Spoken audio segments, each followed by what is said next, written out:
My wife claimed I H*T her and THRE*10 to Destr*, why me? Now, the cameras prove the truth, I have my kids, and she's lost everything. I'm 34, male, and up until recently, I thought I had a pretty straightforward life. I've been married for 8 years to a woman I thought I knew better than anyone. We have 2 kids under 5, a modest house, and I work long hours as a project manager for a construction company. I've worked hard to provide for my family, even if it meant I wasn't home as much as I'd like. But that's what being a husband and father meant to me, working hard for their future. Everything changed about 6 months ago. It started small, barely noticeable. O was spending more time on her phone, laughing at messages she wouldn't show me, locking her screen whenever I walked by. At first I thought it was just harmless stuff, maybe talking to friends. But then she started going out more. She'd claim she was heading out for girls' nights or to run errands, but she'd be gone for hours, sometimes all night.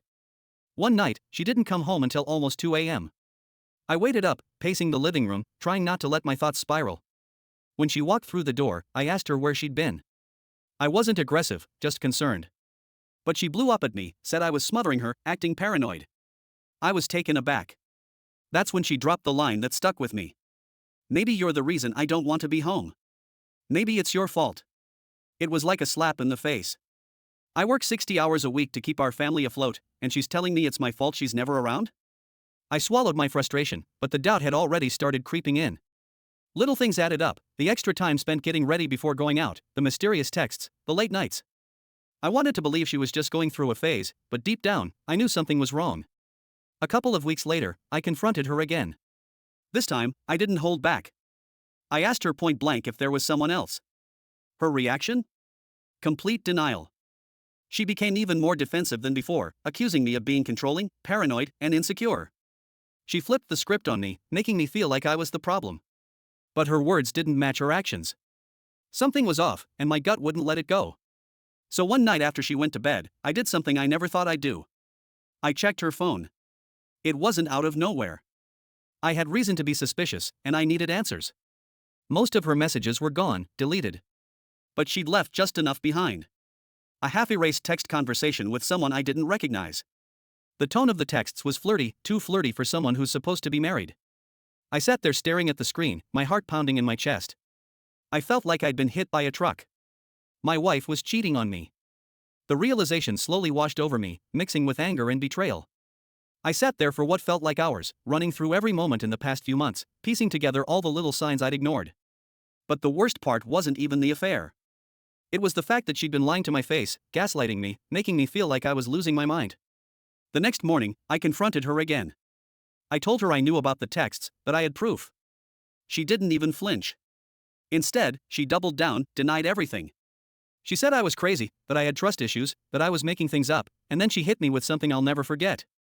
If you keep pushing me like this, I'll tell everyone you've been abusive. Who do you think they'll believe?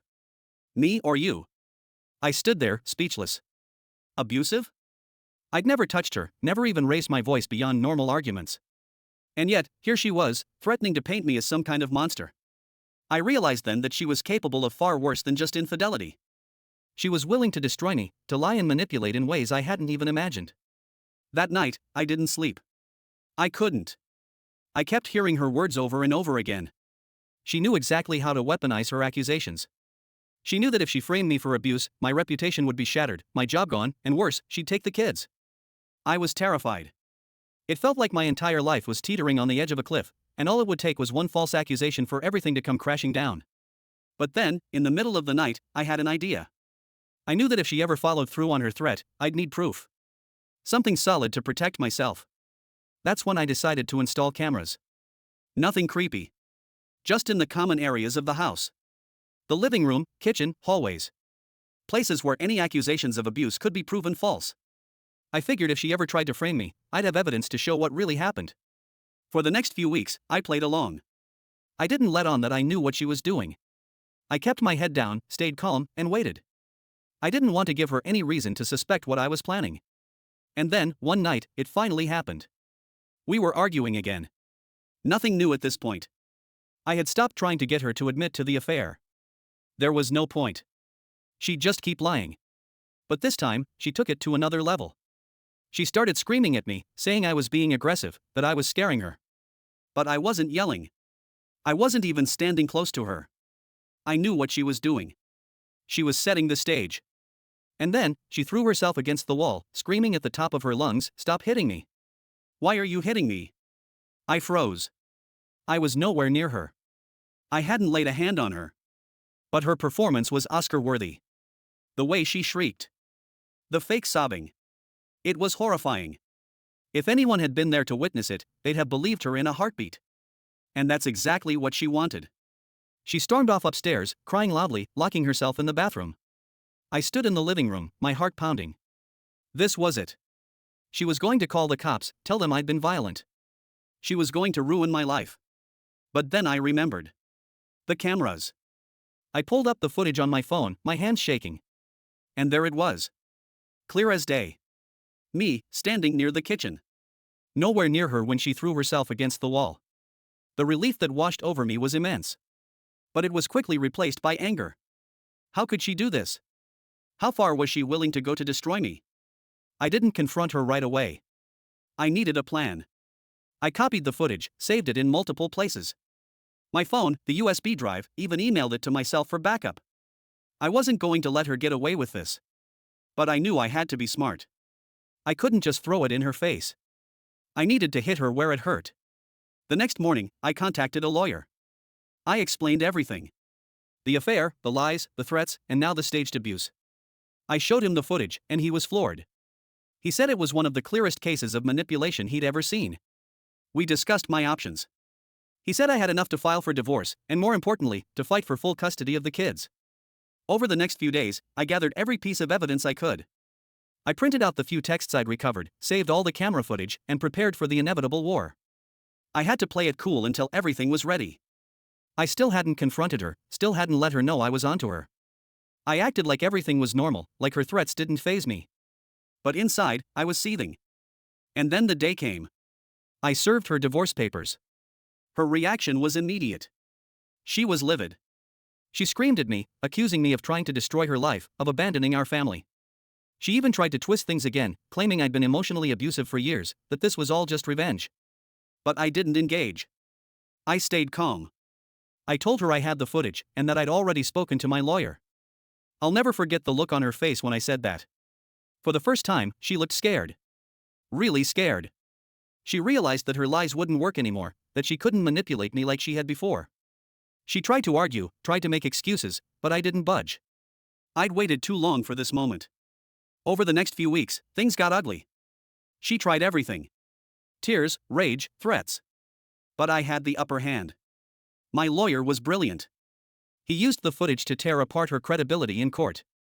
She couldn't deny what was on the tapes. The judge saw through her lies, and in the end, I won. Full custody of the kids. The house. Everything. She barely got visitation rights. The court recognized her for what she was. A manipulative, deceitful person who was willing to ruin me to cover up her own guilt. I wish I could say it felt good, but in reality, it was bittersweet.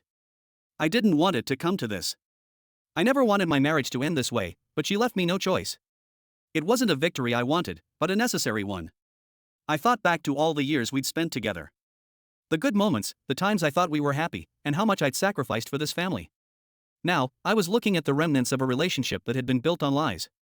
In the courtroom, the final ruling came down, and while I knew I'd done the right thing, there was a hollowness inside me. A marriage doesn't just dissolve in a courtroom. It shatters in ways that are messy and painful. After the court case, things went quiet for a while.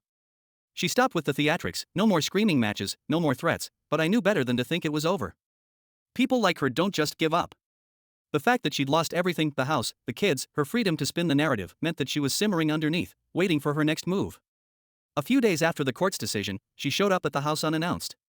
She was supposed to call before any visitations, but there she was, standing on the porch. She looked different, disheveled, not like her usual put-together self. There was something off about her, a manic energy just beneath the surface. "You can't keep me from them," she spat, her eyes wild. "You think this is over? You've got it all, don't you? The house, the kids, but that's not gonna last. You'll see. You'll screw it up." I was tired of her games, tired of the drama, but something about the way she said it chilled me. I stayed calm, though, knowing that any reaction would only fuel her delusions. I kept the conversation short, told her that she needed to leave or I'd be forced to call the police, and she left after some more yelling. But it didn't feel like an ending. It felt like the beginning of something worse. Over the next few weeks, I started noticing strange things. She'd drive by the house at odd hours, slowing down just enough for me to see her, like she wanted me to know she was there. Once, she even showed up at my job, waiting in the parking lot as if to intimidate me.